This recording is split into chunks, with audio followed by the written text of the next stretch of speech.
যে সংসদে বসে প্রতিদিন দুর্নীতি ও লুটপাটের বিরুদ্ধে কথা বলা হয়, সে সংসদের জিনিসপত্র কেনাকাটাতেই হরিলুট করা হয়েছে। মাত্র 4,000 টাকার ব্যাগের দাম ধরা হয়েছে 34,400 টাকা। দামি ব্র্যান্ডের নাম লেখা থাকলেও দেওয়া হয়েছে নিম্নমানের ব্যাগ, লোগো লাগানো হয়েছে আলাদাভাবে।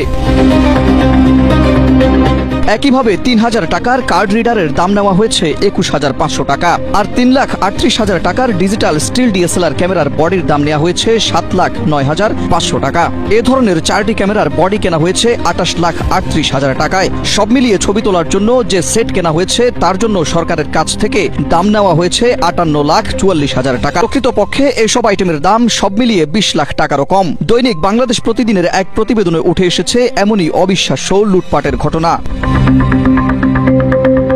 ওই প্রতিবেদনে আরো বলা হয়েছে 14 থেকে 24 লেন্থের একটি ক্যামেরা লেন্সের দাম নেওয়া হয়েছে 4,47,000 টাকা, যার বাজার মূল্য সর্বোচ্চ 1,25,000 টাকায়। 100 থেকে 400 mm এর একটি লেন্স কিনতে খরচ করা হয়েছে 5,76,200 টাকা। এটিরও বাজার মূল্য সর্বোচ্চ 2,35,000 টাকা।